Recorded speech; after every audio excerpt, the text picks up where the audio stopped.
안녕하십니까 테크노마트TV 구독자 여러분, 테크노마트TV의 MC 박이나입니다. 오늘은 현재 관리회사를 운영 중이신 한상훈 대표님을 모시고 집합 건물의 관리에 대해서 알아보고자 합니다.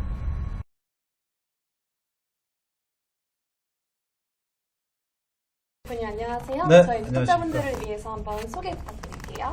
네, 안녕하세요. SEM 서비스 대표이사 한상훈입니다. 사실 이렇게 방송을 통해서 제가 하는 일을 이렇게 밝힌다는 게 약간 주저했고 사실 정확하게 전달이 될지 약간 우려가 있지만 제가 알고 있는 부분들을 성의껏 이렇게 전달하는 그런 시간을 갖도록 하겠습니다. 대표님 먼저 이 패실리티 매니지먼트, 즉 건물 시설 관리란 무엇인지에 대해서 설명해 주시겠어요? 네, FM에 대해서 설명을 하기에 앞서서 우리가 하고 있는 큰 산업부터 대분류, 중분류, 소분류로 접근하도록 하겠습니다. 먼저 이 대분류는 AM, 그 다음 중분류는 PM, 그 다음에 우리가 있는 소분류로 FM이라고 볼 수 있겠습니다. AM이라고 할 것 같으면 어셋 매니저먼트라고 해서 건물주들이 관리하는 그런 회사입니다. 이를테면 대기업에 있는 건물들이 서울부터 해서 각 광역시까지 건물이 있는데 이런 것을 하나의 군으로 관리하는 회사를 AM이라고 합니다. 그러면 두 번째 중분류로 이제 PM이라는 회사인데 PM은 프로스퍼티 매니지먼트라고 해서 자산을 관리를 해줍니다. 다시 말해서 임대, 그러니까 테넌트들을 관리해주고 또한 임대에 대한 공백이 없게끔 해서 자산의 가치를 높여주는, 다시 말해서 ROE를 상승시키는 일을 하는 것들이 바로 PM사라고 볼 수 있겠습니다.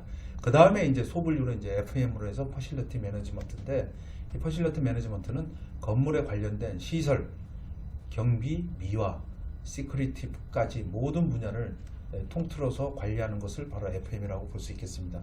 그래서 이제 저희 같은 회사들이 하는 것들은 주로 FM 회사, 시설 관리 회사로 그렇게 칭하면 되겠습니다.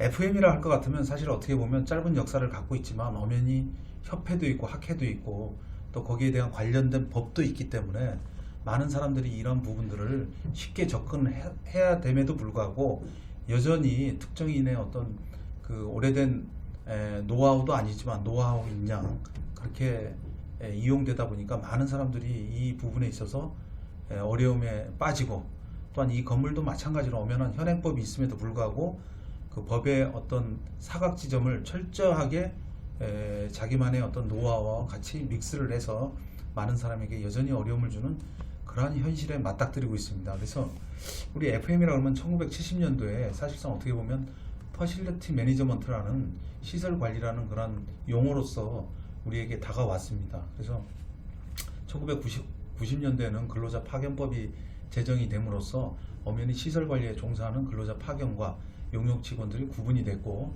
현재는 건축물 유지 관리업 협회로부터 해서 한국경비협회, 한국위생관리협회 뿐만이 아니라 한국 퍼실리티 학회까지 지금 단체와 또한 학술회로서 엄연히 이 분야는 연구되고 발전되고 있는 그런 분야입니다. 또한 더 살펴보면 우리 건물관리는 사실상 어떻게 보면 관계법이 있는데 크게 보면 이 FM에는 법이 현재 두 가지로 나눠져 있어요. 첫 번째는 아파트 같은 공동주택에 관련된 공동주택관리법이 현재 아파트에 대해서 적용이 되고 있고 그 외에 집합건물에 대해서는 집합건물 소유 및 관리에 관한 법률에 의거해서 현재 법이 적용되고 있습니다. 그 외에 상가, 그 다음에 업무용, 공장, 연구실 등등 여러 가지 용도가 있는데 그거는 개인이 임대를 하는 경우에는 하나의 사경제 행위로서 계약관의 관리가 되기 때문에 법으로 적용되는 것을 굳이 말씀을 드린다면 아파트와 집합건물, 특히 집합건물은 구분 소유자로 이루어져 있는 그런 집합건물에 대해서는 두 가지 법이 적용된다고 볼 수 있겠습니다. 그렇다면 강변 테크노마트는 기본적으로 어떻게 이루어져 있는 건물인지 설명 부탁드릴게요. 네, 앞서서 우리 이도경 전무님께서 이 강변 테크노마트의 어떤 태동과 그 다음에 나름대로 이해관계자들에 대한 설명, 그다음에 특히 우리가 안타까워하는 그런 부분들을 소상히 가르쳐 줬기 때문에 그 사항들은 중복되는 점이 있기 때문에 좀 생략하고 제가 느끼는 것들을 그대로 한번 좀 설명해 보도록 하겠습니다. 이런 집합 건물은 사실 크기에 관계없이 우리 주위에 많이 있습니다. 어떤 터미널 위주, 그 다음에 전철역이라든지 하나의 상가가 구성이 되면 당연히 집합 건물이 그곳에 위치하고 분양되고 우리에게 편리성을 제공합니다. 그런데 이 집합 건물은 말 그대로 구분 소유자들이 각자의 소유권을 갖고 있는 그런 어떤 건물이다 보니까 이 건물에는 반드시 이런 개인들이 모여서 단체를 구성을 해서 그 단체에서 의사를 결정하는 그런 집합 건물 소유 및 관리에 관한 법률이 이미 시정돼서 시행 규칙까지 다 발표되어 있습니다. 그렇다면 이런 집합 건물에서는 반드시 이런 집권법이 적용이 되는데, 이 집권법에 의거해서 관리단이 구성이 되는데, 이 관리단이 다수의 구분 소유자, 다시 말해서 많은 지분을 갖고 있는 사람들의 행포로 인해서 의사결정이 이루어지다 보니 그러한 사항들을 고치기 위해서는 다수의 의결수, 다시 말해서 과반수 이상의 구분 소유자들의 의결을 결집을 해야만이 기존에 있는 것을 바꿀 수가 있고, 또 기존에 있는 걸 바꾸기 위해 임시총회를 모으려면 법에 제정되어 있는 것처럼 20% 이상의 구분 소유자들이 그 사실에 대해서 동의와 제청을 가해줘야 이게 회의가 열리고, 또한 회의에서 결정된 사항이 총회에서 결정을 됩니다. 다시 말씀드리면 과반수의 하나의 집합 건물에서 50% 이상 되는 지분을 갖고 있는 사람이 결정한 사실에 대해서 나머지 50% 미만 되는 분들이 따를 수밖에 없는 그런 법의 사각 지점이 집합 건물에 나와 있습니다. 또한 이러한 집합 건물들은 재정과 개정이 상당히 어렵게 되어 있기 때문에 관리단이 구성되는 관리 규약이라든지 또한 단체 협상을 한 그런 사실들을 근거해서 많은 사람들이 바꾸려고 해도 좀처럼 접근이 어렵습니다. 이 집합 건물의 경우에는 관리단이라는 조직이 법적으로 존재를 하는 거잖아요. 네네. 그런데 지금 강변 테크노마트의 경우에는 그런 관리단이 어떻게 조직되어 있는 건가요?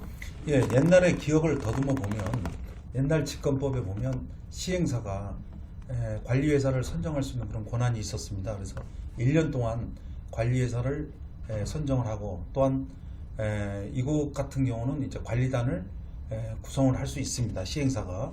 왜냐하면 이해관계 되신 분들이 구분 소유자로, 특히 이해되시는 분들이 이 건물을 투자를 해서 사용을 하기 때문에 쉽게 한마음 한뜻이 되어 한 방향으로 갈 수 있는 그런 관계가 성립이 됩니다.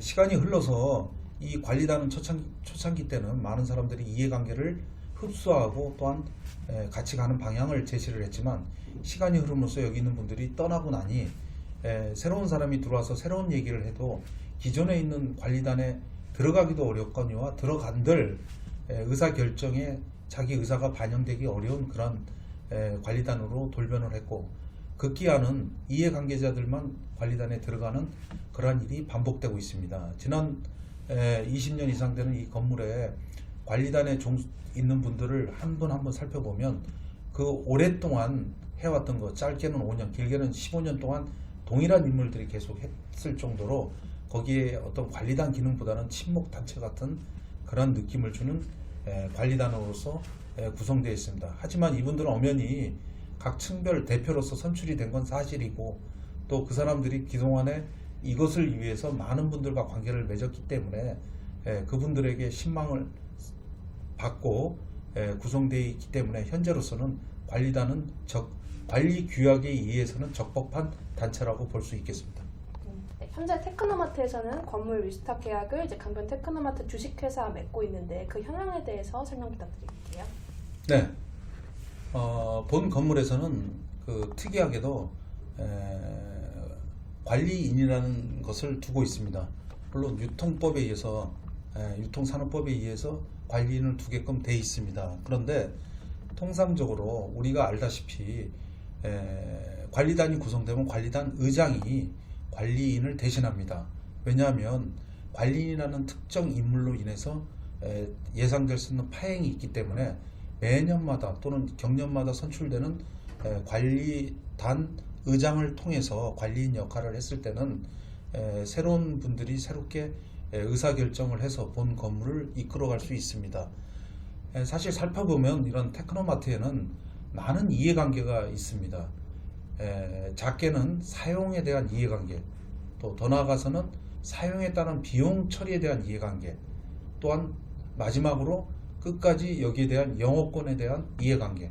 그래서 우리가 보는 비용적인 측면에서 그 이해관계뿐만이 아니라 사용과 그 다음에 본인이 갖고 있는 권리, 이런 주장의 이해관계가 많이 엉켜있기 때문에 관리단은 쉽사리 그 부분을 남에게 건네준다는 것은 좀 어려운 상황이고, 더 나아가서 거기에 대한 자기 거라고 주장하는 분들이 끝까지 자기 것을 지키기 위하여 파행적으로 또는 불법적으로 그렇게 운영을 해가는 그런 상태라고 볼 수 있겠습니다. 적정한 금액과 적정한 비용이라는 것은 상식이 통하는 범위 내에서 설정이 돼야 된다 봅니다. 이를테면 이곳에서 발생하는 관리비는 잉여 자본이 생기면 안 됩니다. 다시 말해서 정확한 비용에 따른 정확한 관리비가 부과되어야 된다고 저는 생각합니다. 이를테면 모든 것들이 투명하게, 모든 것들이 누가 보더라도 주변 건물의 평수와 또한 주변 건물의 용도에 맞게끔 비용이 발생이 되어 있는지 이 사실부터 분석을 해야 된다고 저는 봅니다. 다소 평가하는 기준이 다를 수가 있지만 사실상 어떻게 보면 이곳에서 사용자들이 느끼게 될 만족도라는 것은 사실 기술과 기능과 행동이 아닌 적절한 가격을 지불함으로써 본 건물을 사용한 자들이 만족을 유도하는 것들이 바로 시설관리가 추구해야 될 그런 목표라고 생각합니다. 끝으로 좀 뜨거운 말씀을 드린다면 본 건물은 20년 정도 지나다 보니 관리비가 상승한다고 그렇게 주장을 하지만 실질적으로 오래된 건물들은 경제학적으로 보면 S커브라고 해서 어느 정도 안정기에 도달했다고 말씀을 드릴 수가 있습니다. 또한 본 건물은 오랫동안 한 회사가 관리를 하다 보니 여러 가지 고려해야 될 요소가 많이 있지만 가장 중요한 것은 주변 건물에 비해서 너무 터무니없는 가격으로 사용자들이 불만을 느끼는 것은 사실입니다. 이를 위해서는 첫째는 공정한 업체를 선정하기 위해서 공개 경쟁을 통해서 입찰을 통해서 업체가 선정돼야 그 부분은 해소된다고 보고, 두 번째로는 이러한 공정한 경쟁과 공정한 입찰을 위해서 관리 감독을 하는 관리인과 관리단이 적법한 절차를 거쳐서 해당 분야에 봉사를 하고 해당 분야에 지식을 갖고 계신 분들이 참여를 해서 아낌없는 소통을 통해서 좋은 방안을 갖고 업체를 통제하고 감시하고 또 고객들의 불만사항을 전달해서 이곳이 사용하기 편하고, 또한 이곳에서 업무를 보기에 전혀 부족함이 없는 것들이 바로 시설관리 용역회사가 해야 될 일이라고 저는 생각합니다. 관리비에 대해서는 많은 분들이 궁금하게 생각하는데, 관리비는 용도별로 또는 위치별로 좀 다른 것은 사실입니다. 저희 사무실을 기준으로 보면 25,000원이 되는 그런 관리비가 부과되고 있습니다. 다른 회사들은 관리비를 평당 너무 많기 때문에 평당 미터라는 한 평이 3.3 평방미터의 기준으로 해서 눈속임처럼 3분의 1로 또 줄여서 얘기하는 데가 많이 있습니다. 또 어디를 가면 일반 관리비를 특정 인건비만 일반 관리비로 평가를 해서 또한 평당 관리비를 낮춰서 비교하는 데가 많이 있습니다. 제가 말씀드리고자 하는 부분들은 이러한 비용 부분들을 정확하게 용도와 그 다음 평수를 놓고 또한 평방미터를 고려해서 비교를 한다면 이곳 테크노마트는 25,000원이라는 돈이 상당히 많은 비용이 발생되고 있는 것은 사실입니다. 또한 지난 제가 갖고 있는 2018년도 임시관리단 총회 이 자료를 갖고 살펴보면 PM사와 FM사가 공존을 하고 있습니다. PM사라 할 것 같으면 프로스퍼티 매니지먼트라 해서 처음에 건물을 짓고 대주주가 그 건물을 임대하기 위하여 또한 건물에 대한 매각 또는 관리를 편안하게 하기 위하여 PM사를 두고 있습니다. 그게 바로 테크노마트 주식회사입니다. 이 PM사는 지금 현재도 건물주들이 주로 이용을 하고 있습니다. 그래서 이 PM사들이 주로 이 공개 경쟁 시에 사용하는 그 단위를 PMP라고 합니다. 그럼 이런 PMP는 평당 1,000원 이하의 금액으로 PMP가 이루어져 있습니다. 근데 우리 테크노마트를 살펴보면 지금 현재 평당 전체 면적 대비 PMP가 2,164원으로 나타나고 있습니다. 참으로 기가 막힌 일이고, 더 나아가서 사실 PMP는 상가 건물에 대해서 PMP가 발생하는 게 원칙입니다. 왜냐하면 업무동 같은 경우는 구분 소유자로 이루어져 있기 때문에 사실상 PM이 필요 없는 상태입니다. 다시 말씀드려서 개인이 갖고 있는 구분 소유자이기 때문에, 사무실이기 때문에 PM회사가 필요 없는 겁니다. 그렇다면 판매동에서는 PM사가 필요할 수 있습니다.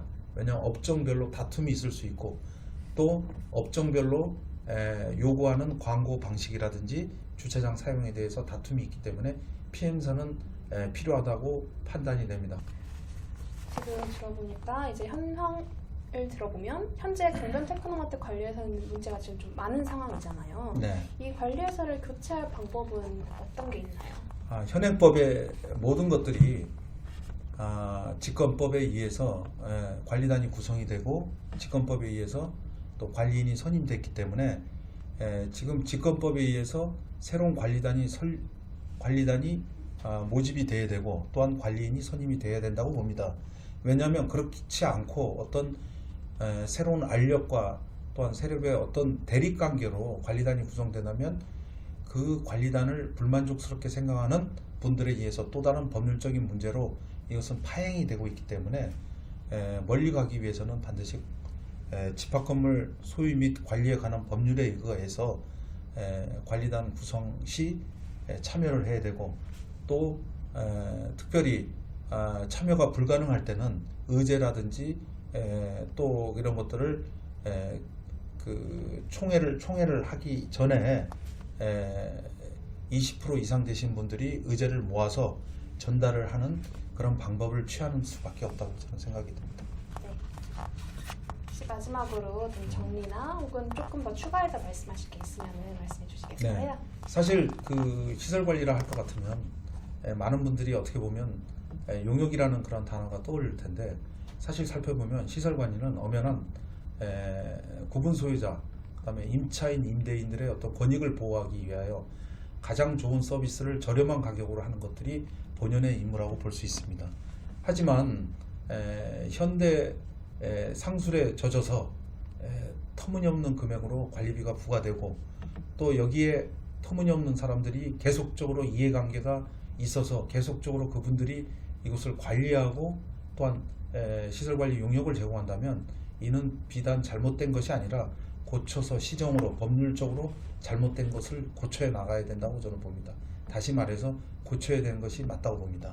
앞으로도 많은 분야에서 많은 분들이 수고를 해서 본 건물이 정상적으로 운영되기를 간절히 바라고, 또한 이 사실에 대해서 앞으로 기회가 주어지면 제가 다시 한번 정리를 해서 여러분에게 집합 건물에 대해서 이곳 테크노마트 뿐만이 아니라 어떤 다른 특정한 건물에 대해서도 제가 한번 설명할 수 있는 기회를 한번 갖고자 노력하도록 하겠습니다. 경청해 주셔서 고맙습니다. 감사합니다.